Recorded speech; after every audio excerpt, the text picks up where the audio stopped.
राहुल ने हाथ में बास्केटबॉल उछालते हुए कहा था, हम एक बार जीते हैं, एक बार मरते हैं, शादी भी एक बार होती है और प्यार भी एक ही बार होता है। क्या सच में?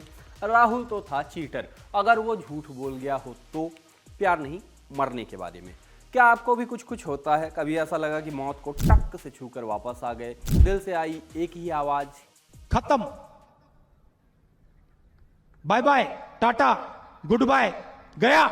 लेकिन तभी हुआ करिश्मा और आप बच गए। असल में ऐसा जब आपके साथ हुआ था तब आप बचे नहीं थे, आप मर चुके थे। बचे तो आप बस इस वाली दुनिया में हैं, लेकिन एक पैरेलल दुनिया है जहां आप ऑलरेडी मर चुके हैं। ऐसा हम नहीं कह रहे, ऐसा कह रहे हैं साइंटिस्ट। उनका यह भी मानना है कि एक जिंदगी में हम कई दफे मरते हैं। नहीं, उसको नौकरी नहीं कहते। वो मानते हैं जिंदगी में हम कई दफा मरते हैं, लेकिन एक साथ पैरेलली कई दुनिया चल रही होती हैं। जैसे ही हम एक जगह मरते हैं, हमारी चेतना दूसरी दुनिया में शिफ्ट हो जाती है, वहां हम जिंदा होते हैं। और इस तरह असल में हम कभी नहीं मरते, हम अमर हैं। हमें कोई नहीं मार सकता, हम अमर हैं। वैज्ञानिकों ने इसे क्वांटम इमॉर्टैलिटी नाम दिया। इससे पहले कि आप मुझे क्वांटम पगलू घोषित कर दें, गुलाम अली क्या कहते हैं वो सुनिए। अंदाज अपने देखते हैं आईने में वो, और ये भी देखते हैं कि कोई देखता ना हो, क्योंकि क्वांटम फिजिक्स के साइंटिस्टों का कहना है कि जब हम किसी को देखते हैं तो वो फिर वो नहीं रहता जो हमारे देखने से पहले था। बात थोड़ी उलझी है जैसे आइंस्टाइन के बाल, लेकिन आप बाल नहीं, आइंस्टाइन के सवाल पर गौर करिए। 20वीं सदी में आइंस्टाइन ने एक सवाल पूछा, क्या चांद तब भी वही होता है जब कोई उसे देख नहीं रहा होता? ये सारे सवाल बहुत कॉम्प्लेक्स हैं और इनके जवाब भी आसान नहीं है। ये सारे सवाल जुड़े हैं विज्ञान की सबसे रहस्यमयी और जटिल दुनिया से, क्वांटम फिजिक्स से। क्वांटम फिजिक्स की दुनिया में कई अनसुलझे सवाल हैं जिनके जवाब ढूंढना नामुमकिन सा लगता है। आज हम इसी दुनिया के कुछ उलझे सवालों को सुलझाने के लिए हाजिर हुए हैं। नमस्ते, मेरा नाम है आशीष और आप देख रहे हैं जटिलता का विलोम और सरलता का पर्यायवाची, आसान भाषा में, जिसमें हम बात करेंगे क्वांटम फिजिक्स के बारे में। इस एपिसोड में हम जानेंगे क्या है क्वांटम फिजिक्स, कैसे चमका क्वांटम फिजिक्स का ख्याल, क्लासिकल फिजिक्स बनाम क्वांटम फिजिक्स की जंग, और क्या है क्वांटम इंटेग्लेमेंट, क्या हम हमेशा के लिए अमर हो सकते हैं। Brought to you by Sensodyne K Higher and New India Assurance. SLS और पैराबेन गॉन, तो उसका करंट ऑन। What then? इसके पोटेशियम आयंस करें टूट का करंट गॉन, लाइफ का करंट ऑन। इवोल्यूशन के क्रम में इंसानों ने दुनिया को समझने के वास्ते खूब मेहनत की। वो एकदम माइक्रो लेवल पे ये समझना चाहते थे कि दुनिया बनी तो बनी कैसे। विज्ञान की खोज आगे बढ़ी, पता चला कि इस दुनिया में सब कुछ बना है एटम से। लेकिन जब और खोज की गई तो समझ आया कि एटम के अंदर उससे भी छोटे पार्टिकल्स मौजूद हैं जिनसे एटम बने हैं। इन्हें सब एटॉमिक पार्टिकल्स कहा गया, जिसमें न्यूट्रॉन, इलेक्ट्रॉन, प्रोटॉन आते हैं। और फिर कुछ ऐसा हुआ कि दुनिया के सारे फिजिक्स के विद्वानों के मुंह से निकला वेंसडे, थर्सडे, फ्राइडे। 20वीं सदी में पता चला कि फिजिक्स के सारे नियम जो सभी चीज़ों पर लागू होते हैं वो सब एटॉमिक लेवल पर फेल कर जाते हैं। मानो एटम के अंदर की दुनिया बाहरी दुनिया से बिल्कुल अलग हो। मानो इलेक्ट्रॉन, प्रोटॉन एटम से कह रहे हों कि हमें अपने में मत मिलाइए, हम अलग हैं।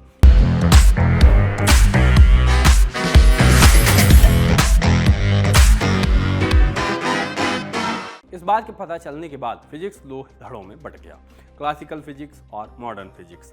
सब एटॉमिक पार्टिकल्स के लेवल को क्वांटम लेवल कहा गया और इस लेवल पर लागू फिजिक्स को क्वांटम फिजिक्स या क्वांटम मैकेनिक्स कहा गया, और बड़े लेवल को समझने वाली फिजिक्स को क्लासिकल फिजिक्स कहा गया। क्वांटम फिजिक्स में इलेक्ट्रॉन और प्रोटॉन के असामान्य व्यवहार को समझने की कोशिश की जाती है। इस फिजिक्स में न्यूटन के नियम काम नहीं करते, वहां हमें सिर्फ संभावनाएं और प्रोबेबिलिटीज के आधार पर चीजों को समझना होता है। यहाँ पक्के जवाब नहीं है, मतलब कुछ भी हो सकता है, कुछ भी हो जाएगा वाला मामला है। Life can throw yonkers too. Don't get bowled over. Get insured with Rasta Apatti Kavach policy. Visit our website to know more. Classical physics यानी न्यूटन वाली फिजिक्स कुछ फिक्स लॉज की बात करती है। जैसे गाड़ी अगर फलां स्पीड में चलती है तो हमें पता होता है कि कितने समय में कहाँ पहुँचेगी। गेंद उछालते हैं तो मालूम होता है कि कहाँ गिरेगी। लेकिन जब बात छोटे छोटे एटम और इलेक्ट्रॉन जैसी चीज़ों की आए तो ये नियम धरे के धरे रह जाते हैं। क्वांटम फिजिक्स कहती है कि कोई भी चीज़ एक साथ दो जगह पर हो सकती है। किसी भी कण की पोजीशन और वेलोसिटी को एक साथ सटीकता से नहीं मापा जा सकता, और सबसे खास बात, देखने से चीज़ें बदल जाती हैं। हमारे लाइट के सब एटॉमिक पार्टिकल्स फोटॉन दोहरी प्रकृति के होते हैं। ये कभी पार्टिकल की तरह व्यवहार करते हैं तो कभी तरंग वेव की तरह। वो पार्टी भी, ब्रोकर भी, माने हिपोक्रेसी की कोई सीमा नहीं उसके पास। इसका पता चला डबल स्लिट एक्सपेरिमेंट। इस एक्सपेरिमेंट में देखा गया कि अगर हम किसी स्क्रीन पर रोशनी डालते हैं और उसके सामने दो संकरी दरारें रखते हैं तो लाइट पार्टिकल्स फोटॉन्स वेव की तरह बिहेव करते हैं और स्क्रीन पर इंटरफेरेंस पैटर्न बनाते हैं पानी की लहरों की तरह।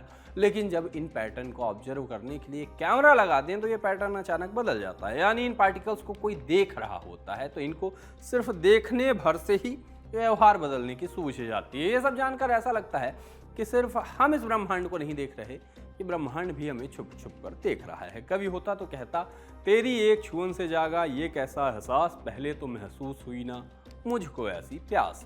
अब ये सब दिमाग घुमा देने वाली बातें हैं, लेकिन इसके पीछे एक लंबी कहानी है और कहानी समझेंगे सब सेट हो जाएगा। टाइम मशीन में बैठिए और साल 1900 में चलिए, जब वैज्ञानिकों ने ब्लैक बॉडी रेडिएशन माने किसी आदर्श वस्तु से निकलने वाली एनर्जी को स्टडी किया। स्टडी के नतीजों को क्लासिकल फिजिक्स ठीक से समझाने में असमर्थ रही। तब जर्मनी में एक वैज्ञानिक हुए मैक्स प्लांक। इन्होंने बताया कि गर्म चीज़ों से निकलने वाली एनर्जी एकदम लगातार नहीं निकलती, बल्कि छोटे छोटे पैकेट्स में निकलती है। इनको नाम दिया गया क्वांटा। ये पहला कदम था क्वांटम फिजिक्स की ओर, माने क्वांटा लगा और इसी क्वांटा से जन्म हुआ क्वांटम फिजिक्स का।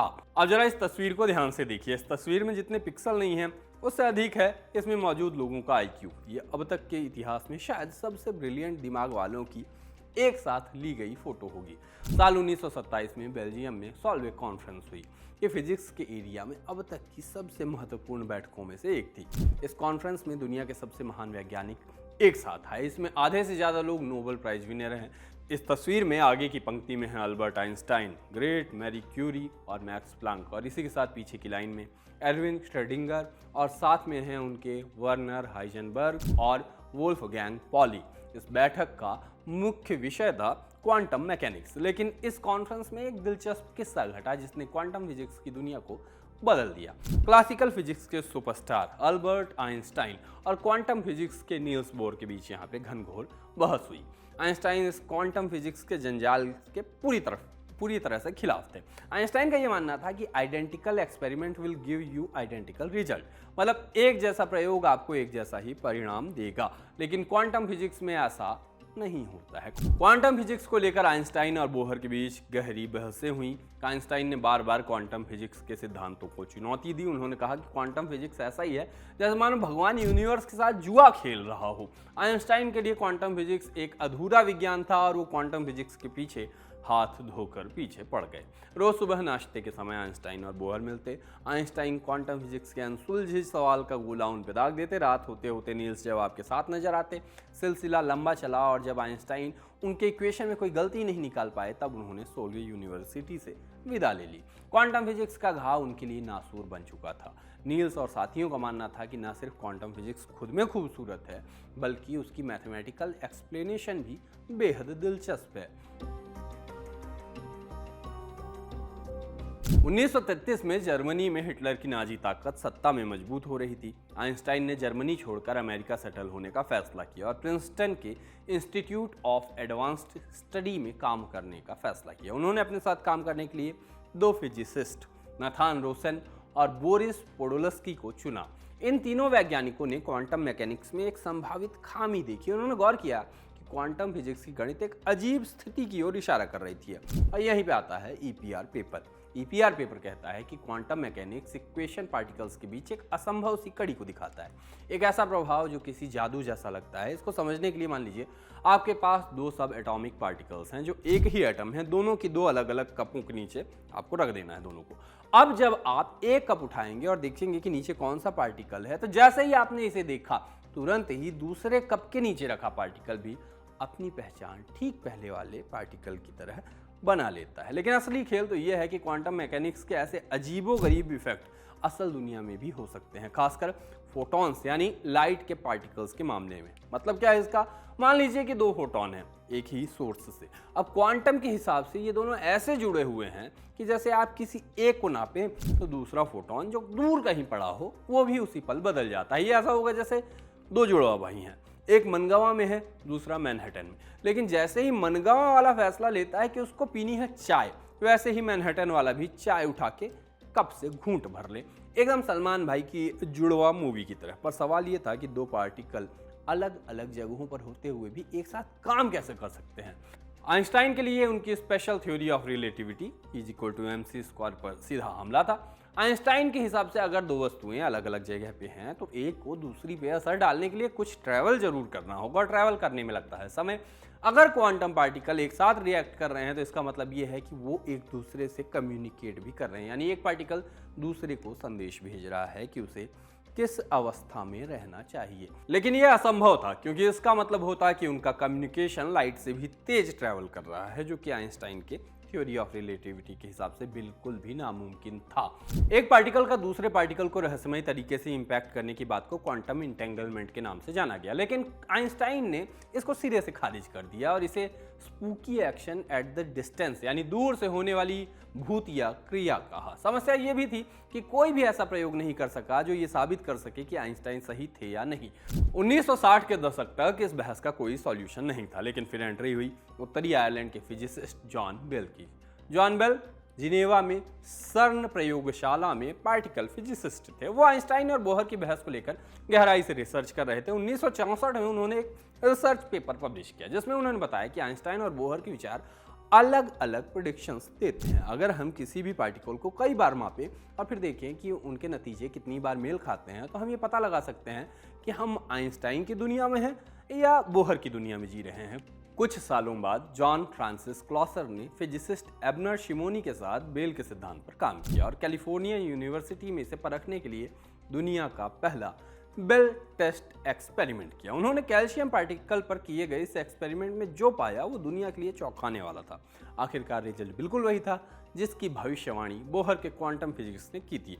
ये प्रयोग दिखाने लगा कि क्वांटम इंटेंगलमेंट के रहस्यमयी संबंध वास्तव में प्राकृतिक दुनिया में मौजूद है। अब आखिर में समझते हैं क्वांटम इमॉर्टैलिटी को, जो कहता है कि हम सब अमर हैं। अब सोचिए कोई कहे कि चाहे आप जितनी बार मरें आप कभी मरेंगे ही नहीं, मतलब हर बार मौत को चकमा देके जिंदा रह जाएंगे। लूडो के पंकज त्रिपाठी मिर्जापुर के पंकज त्रिपाठी के लड़के बने बिना। ये सुनने में थोड़ा अजीब है, इसी को कहते हैं क्वांटम इमॉर्टैलिटी। इस थ्योरी के हिसाब से जब भी आप मरते हैं आपकी चेतना यानी आपका कॉन्शियसनेस किसी ऐसे यूनिवर्स में पहुंच जाता है जहां आप बचे हुए होते हैं। आप जहां जहां मरे वो सब अल्टरनेट यूनिवर्स हैं। लोकी में देखा देखा लग रहा है वैसा ही कुछ, लेकिन आपको ये सब पता नहीं चलता क्योंकि आप जिस दुनिया में जिंदा रहते हैं आपका फोकस वहीं शिफ्ट हो जाता है। इस थ्योरी की जड़ें क्वांटम फिजिक्स में हैं और दो बड़े विचार इससे जुड़े हैं। पहला है कोपेनहेगन इंटरप्रिटेशन और दूसरा है मैनी वर्ल्ड्स इंटरप्रिटेशन। पहला कहता है कि जब तक आप किसी चीज को नहीं देख रहे वो एक साथ कई स्थितियों में हो सकती है। जैसे कोई बिल्ली है, जब तक आप उसको नहीं देख रहे वो लेटी भी हो सकती है, बैठी भी हो सकती है, दौड़ भी रही हो सकती है, पर जैसे ही आप दरवाजा खोलते हैं वो बस एक ही अवस्था में मिलती है, बाकी सबसे गायब। अब दूसरा विचार जो ज्यादा फिल्मी और ज्यादा मजेदार है वो कहता है कि हर बार कोई घटना होती है तो ब्रह्मांड दो हिस्सों में बट जाता है। हर एक पॉसिबिलिटी के लिए एक नई दुनिया बनती है। आपने दुकान जाने का सोचा, एक ब्रह्मांड में आप गए, दूसरे में नहीं गए। दुकान गए तो वहां भी एक ब्रह्मांड बना जहां आपने कुछ खरीदा और एक जहां आप खाली हाथ लौट आए हैं। अब इसी सोच से निकली है एक थ्योरी क्वांटम सुसाइड। इसमें एक आदमी एक मशीन के सामने बैठता है जो एक क्वांटम कण की स्थिति मापती है। अगर कण नीचे पलटा तो गोली चलती है और आदमी मर जाता है, अगर नीचे की जगह ऊपर गया तो गोली नहीं चलती। लेकिन हर बार ब्रह्मांड दो हिस्सों में बंटता है, एक में मौत एक में जीवन, और आदमी की चेतना हर बार उस ब्रह्मांड में पहुंचती है जहां वो बच गया, यानी उसकी नज़र में वो कभी मरता ही नहीं। और यहीं से निकलती है क्वांटम इमॉर्टैलिटी की थ्योरी। लेकिन अब सवाल ये है कि क्या ये थ्योरी सच है? जवाब है फिलहाल नहीं।